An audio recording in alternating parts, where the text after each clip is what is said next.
I'm going to start by telling you what this panel is and how it's different than the panel that comes next, in case there's a reason you might want to get up and switch and go to a different session for this block. So this panel is titled Modernizing Hawaii's Public Schools. We're going to have 1 hour now on business operations, or so how technology supports staff success and systems of support for schools. So it's more focused on sort of the business operations of the department and management and administrative issues. The second panel, which will be after the break, is going to focus on the teaching and learning aspects as technology interacts with schools and classrooms.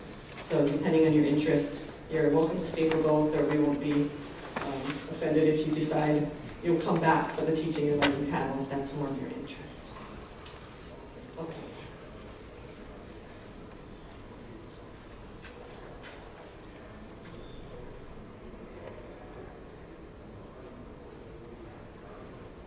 So we have about an hour together today to share with you a sampling of some of the initiatives going on at the DOE around how technology is being used to improve the operations of the DOE. So I just wanted to put it all in the context of DOE's newly updated strategic plan, and there's a link here to the plan if you want to see it. And just because we're at a technology conference, I'll say it has a PDF version, which you would expect online, but it also has an iPad version. So we're all moving in the direction of being more mobile here. But the DOE strategic plan is really broken up into 3 main goals. One is around, and all of them which support student success, and those are goals around student achievement, graduation rates, college going rates, percentage of children that can read at different levels and such. Goal 2 is around staff success, and goal 3 around successful systems of support. So for this particular panel, we're going to focus on goals 2 and 3. And the reason that we picked looking at business operations, DOE is one of our largest state departments. It serves 173,000 students. There are 254 schools on 7 islands that get served, about 21,000 employees, and about 1.7 billion, or Rod might correct me there, in general funds. So it's a very large operation, and as you can imagine, that is a significant business operation that needs to be supported and can be supported by technology. I wanted to let you know that student performance in the DOE has been improving. This is just a sample of data that this is the National Assessment of Educational Progress. Every state gives this test, and Hawaii this year was the only state that showed improvements in both reading and math and in all grades tested. And over the years, what you see here presented is improvements over the last 8 years or so in terms of Hawaii's been in the top group of states in terms of making gains and showing that more students are proficient in reading and in math. So in terms of the business operations, this is part of DOE's strategic plan, is going from lots of what the superintendent sometimes calls random acts of improvement into much more systematic improvement that's focused on student success and using a much more systematic cycle of plan, do, check, act. So here's the process, and over time we have the delta represents improvement, student achievement, and we just see that moving towards all of our graduates being college and career ready. So some of how we do the plan, do, check, act are things that our panelists are going to be talking about today. So I'm going to introduce the panel and each of the panelists right now, and then we'll just kind of go in order, and then at the end we'll have time for Q&A. So the first panelist is going to be Yvonne Lau, who is from the Office of Human Resources, and she'll be talking about a professional development management system, and she'll tell you about that. Christina Tydeman is going to be talking about the Longitudinal data system. Stephen Schatz, who is on his way here from another meeting, will be talking about a balanced scorecard. And then finally, David Wu, who's the CIO at DOE, is going to be sharing about some of the things that are coming ahead. Okay. So that said, everybody's not too much nodding. We have the after lunch crowd time slot here, which is the rough time slot, I think. Hopefully this will be informative, and it's really intended as a sampler because it's just some of many initiatives going on at DOE, but the ones that we thought would be sort of more interesting to you in terms of thinking about change and how DOE is modernizing their operations. Yvonne. Thanks, Tammi. So she reserved the least controversial subject for the beginning. Good afternoon. My name is Yvonne. I'm with the Office of Human Resources. I'm the Acting Director for Professional Development Branch of the Office of Human Resources.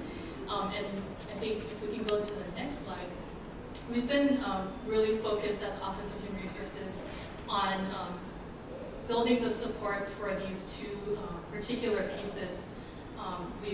Based on our strategic plan that Tammi had talked about a little bit earlier, we really have been working for a number of years now on providing our teachers and school leaders with support and information, including a lot of professional development, induction mentorship, learning, establishing professional learning communities within our schools, and really striving to help provide helpful real-time data so that they can excel at meeting the new demands of their profession. Teaching and learning has changed quite a bit from, I think, many of what our experiences have been in going to school. It's not just about memorization and regurgitation. It's really been transformative in the most recent years. I think the shift is the recognition that our kids deserve better and they are falling behind in the world economy, and we've got to produce students that know how to solve problems. So with that, it's really been, we've had to re-examine the way we teach, how we engage our students, and those are some of the things that we've been working on. The other key initiative that the department's been working very hard on is realizing that when teachers and school leaders work in teams with their resources and tools at their disposal, they are better able to understand and meet the individual learning needs of their students. So we expect that every child in our schools is going to learn, no matter how they come to us, where they are in their learning curve. So these are the two things that we've really been focused on. We truly believe that education is a very people-centered business. These are folks that we've entrusted our children with, and an effective teacher really is one of the most critical factors in a student's success in school. At the department, we really do have this value that teachers and leaders are our most valuable assets. These are the folks that make it happen. They're the ones that instill the lifelong learning and the desire to problem solve in our children. Tammi made reference to this earlier, but this is something that Superintendent Matsuyoshi is disciplined about the way we go about our business, and we always come back to this. We plan, we do it, we check, and we act on that. And at the center of this piece is really professional growth for all of our employees. Right now, we happen to be focused on our educators first, but eventually I think the Office of Human Resources would like to have this in place for every employee within our department. So we really believe that providing educators with feedback and data on their practice will really help them improve their students' learning and success. Development of an educator effectiveness system that will provide multiple metrics, more targeted feedback, and professional development that continuously seeks to improve student achievement is a major priority for our department. The educator effectiveness system is currently being built and piloted during the 2011-12 and 2012-13 school years. The Office of Human Resources Professional Development Branch is engaged in developing a professional development management system that will manage the educator effectiveness system as well as a number of other related systems of support. So Sunny talked a little bit earlier in the morning about connecting the dots.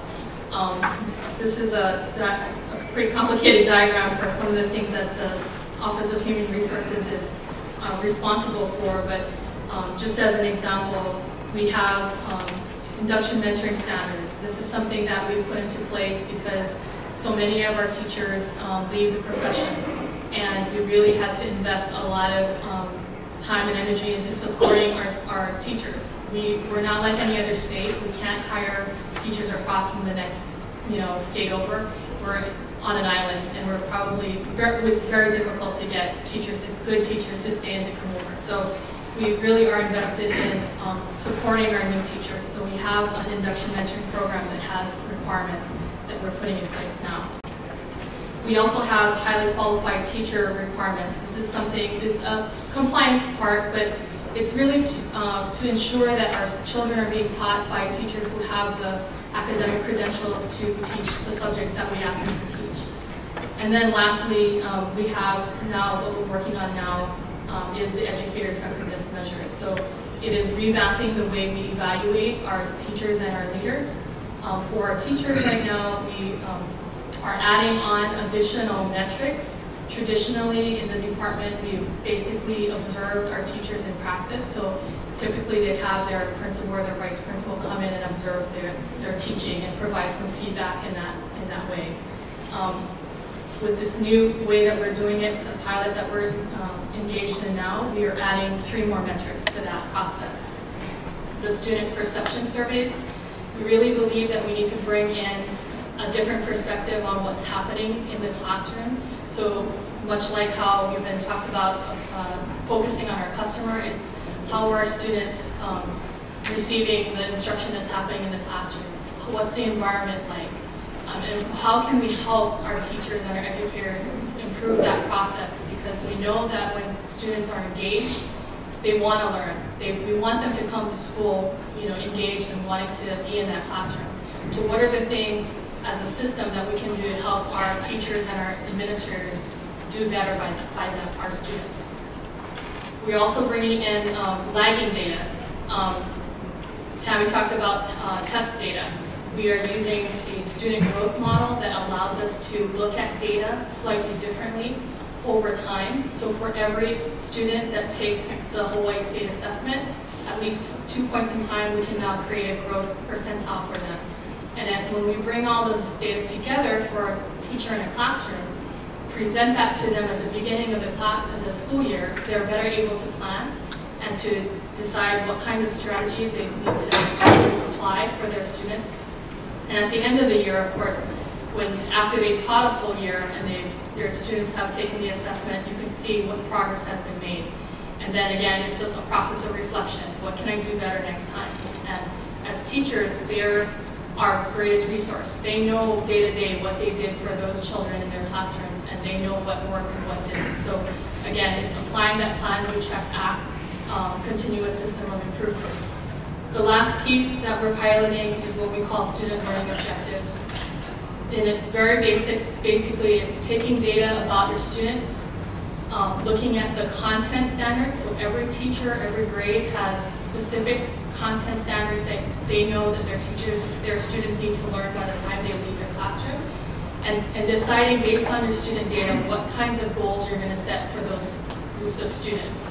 It's a long-term goal for perhaps a semester or perhaps the full year.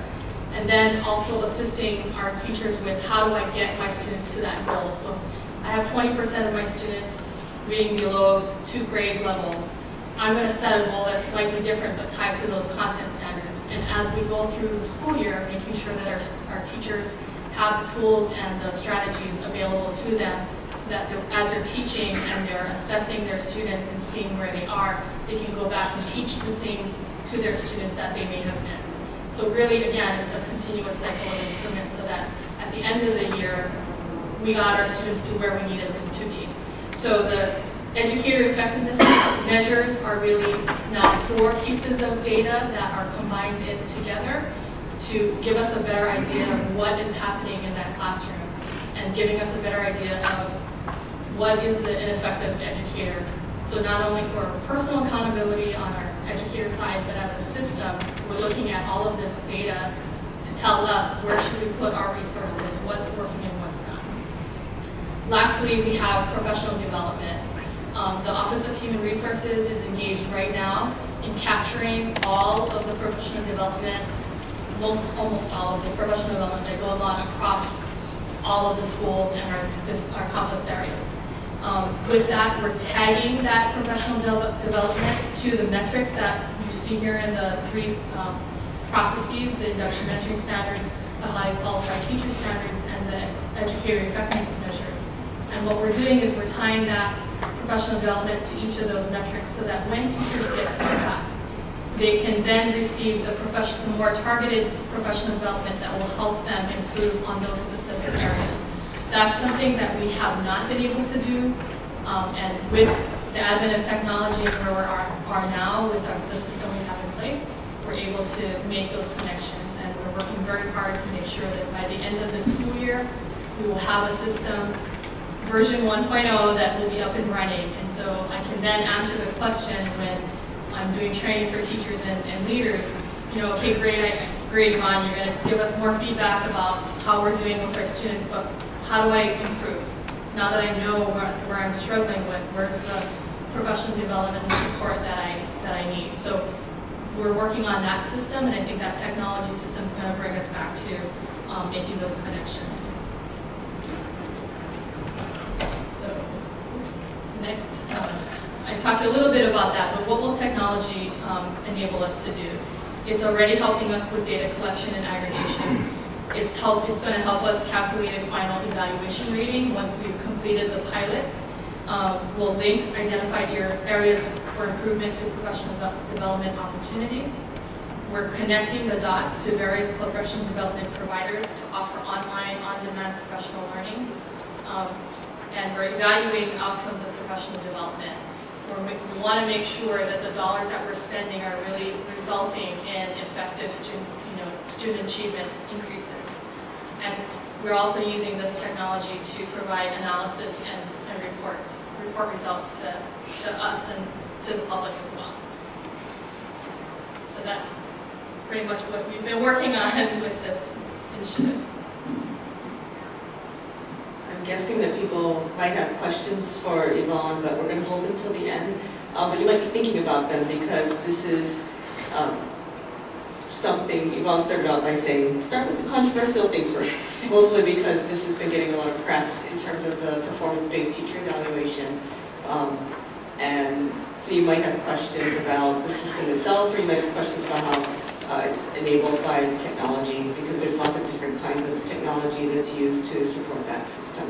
But I want to make sure we get to giving you a sense of the other initiatives as well. So next is Christina Tydeman, who's the Data Governance Director for the Department of Education, and she's going to talk about a tool called the Longitudinal Data System.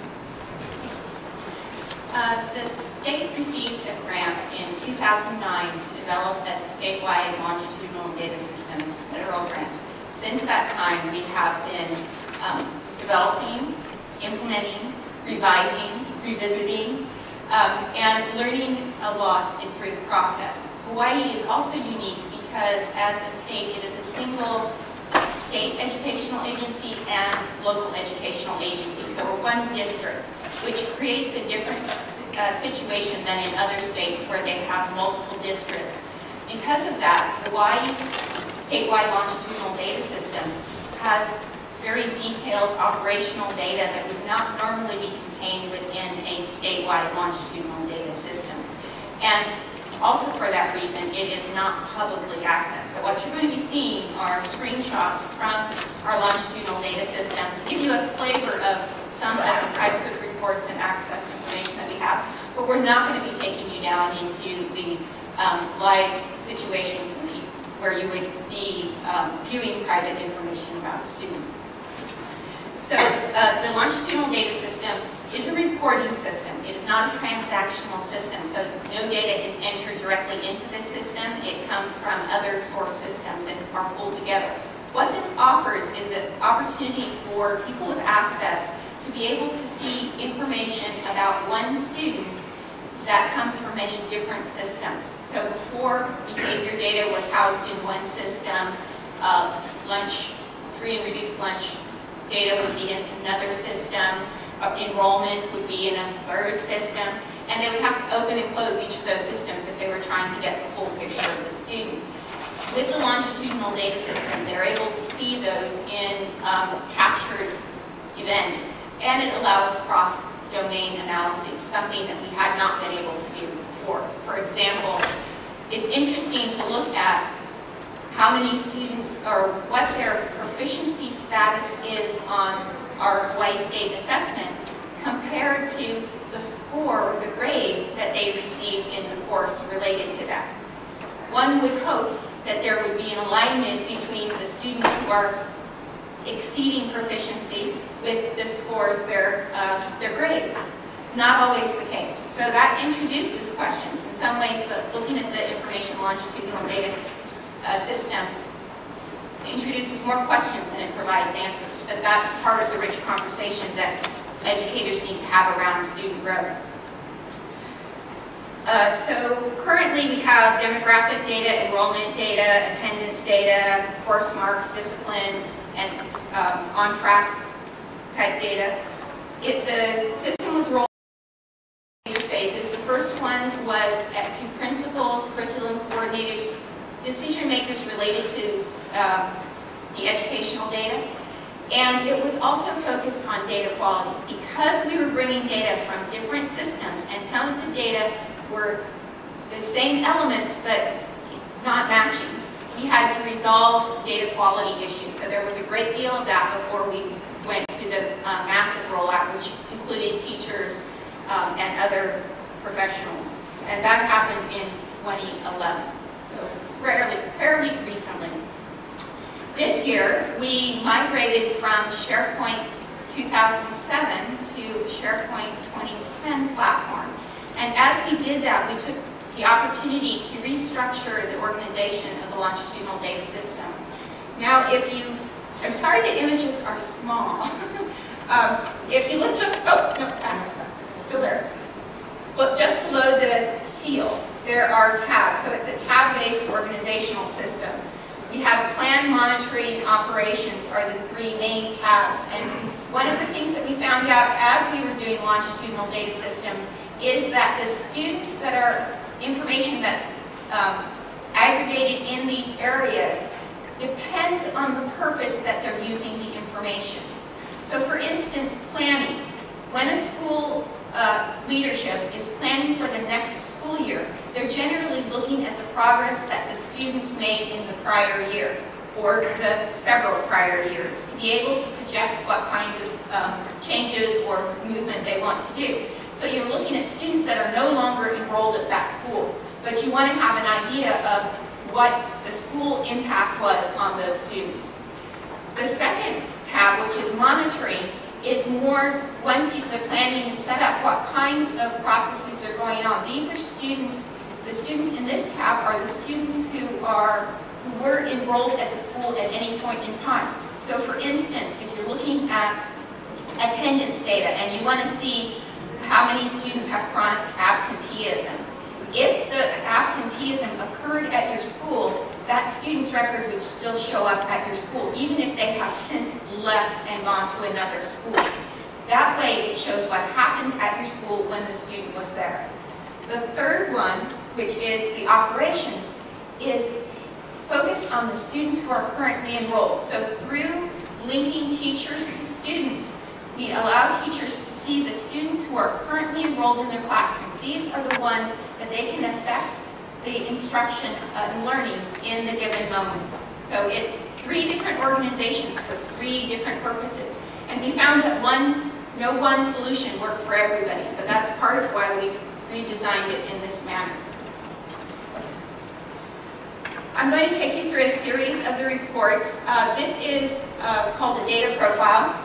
If you see on the left-hand side, those are all tabs. It's a list of the different types of data that you can drill down in. This has 4 years. The first year is before the longitudinal data system, and it's partial data. As we admitted, we have data quality issues prior to that time because we were not bringing together the data and reconciling at that point. So the data for the most recent years, 9, 10, and 11, or actually 10, 11, 12, depending on how you reference them, are more accurate. You can see the quality improving as we go on. But all of these data link to information, so users who have the appropriate access can drill down through any of the data points to find out what students make up those data points, and if they, so they can really parse it down and start asking those questions and figure out who do they need to work with to be able to improve the students' learning. The second, I'm now going to show you a series, and there are quite a few. This is from a report that was developed by leadership. It's our quarterly report. It focuses on 4 priorities for the department: achievement, attendance, behavior, and course marks. And so we have a series of metrics. I'm not going to be showing you all of the metrics, but I'm going to give you a sample of some of the pieces. So this first one is looking at the reading achievement, and we have it broken down by gender, by ethnicity, by special statuses such as disadvantaged, special education, English language learners. And it provides different ways of looking at the data. They can also manipulate these tables if they want to see them in a different form. That's possible. We're providing percents, we're providing counts. We're trying to respond to as many of the requests as possible to make the information usable. This is gap data, looking at 2 groups. This is Hawaiians versus non-Hawaiians, looking at the achievement. This is a priority for the department, so we have built in a table that allows them to quickly view the achievement gap data for those. One thing I didn't mention about the longitudinal data system is it's near real time. It's updated on a daily basis, which is for the sources, bringing together from the different sources. That's quite unusual for the department. These data are looking at behavior data, so we're looking at trends, types of offenses over a school year, and also the classes of those offenses. For federal reporting, there are divisions that we need to report in, so it allows the schools to be able to target the most critical types of incidents and see if they can see patterns related to this. Here is multiple absences, so this is related to chronic absences, persistent absences, providing 100% bar charts to be able to see what the student population is looking like at any given school within. This is based on complex areas, so we have state, we have complex area, and then the individual schools within the complex area to be able to see how the different schools are comparing. It gives a quick at-a-glance look that they can later drill down and try and find the details, or not try and find, drill down to the details once they identify an issue that they want to address. This is enrollment data, so enrollment by schools and state and complex area, and also enrollment mobility. One aspect is students who are transient, who move from school to school. We have created a metric that allows schools to be able to see how much transiency they really have at their school. There's generally a perception that there's a lot of transiency, but it may make a difference whether the student has moved to 4 different schools or only 1 change in schools. So we're trying to provide that information as a quick reference as well. This is curriculum and course marks. It provides counts about the content or the scores that the students are receiving in the content areas. Also, this information can be drilled down, so an individual user can drill all the way down to an individual student if they have the appropriate access.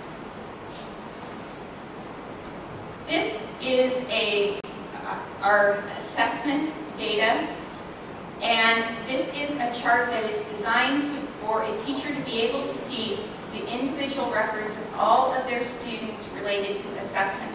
So though you see 4 bands across there, that's actually one long header that just scrolls and scrolls and scrolls and scrolls. And below it, they would be able to see all of the information for their entire class. We've color-coded it so you can quickly at a glance see how many students are well below achievement, how many are exceeding, It goes down into the sub-tests within the assessment, so if they can look and see that there's a great number of students who are having a challenge in a particular area, and then it goes across. So it also provides a way for teachers to look at the data of their students over time. So if these are 8th grade students, they might want to be able to see their 7th grade reports, their 6th grade reports, and so forth. Part of that is because as a teacher, if you see 2 students who are not proficient coming in and not proficient, they might have very different reasons why they're not proficient. One student might have been proficient up until that prior year and apparently had something went wrong on that year, and this year they're not proficient. Or another student might have been not proficient for their entire history. How a teacher approaches helping those students is very different. So that's critical information for teachers to be able to see. And this is my last slide. This is the drill down. So when a teacher or a leadership, principal, curriculum coordinator wants to delve down into an individual student's record, they can get all of the information that's contained within the longitudinal data system in one location. This is a profile, a student profile. It has the general demographic information, and then all of those tabs across are quick reference tabs to get to attendance data, enrollment data, course marks, program participation, period scores or period classes, behavior, all of those sorts of things. You can just click on the tab and it takes you right to the latest information about that student. And it includes longitudinal data, which is the data that it has been connected to that student across time. So we're quite pleased with the longitudinal data system and the development that it's going through. However, I do want to mention this is a system that will never be finished. As was mentioned by the keynote, these are not one-time investments. These are changes in practice, changes in ways of life, and we realize that we will continually be working on it, hopefully improving it and making it much more friendly and accessible to users. Thank you.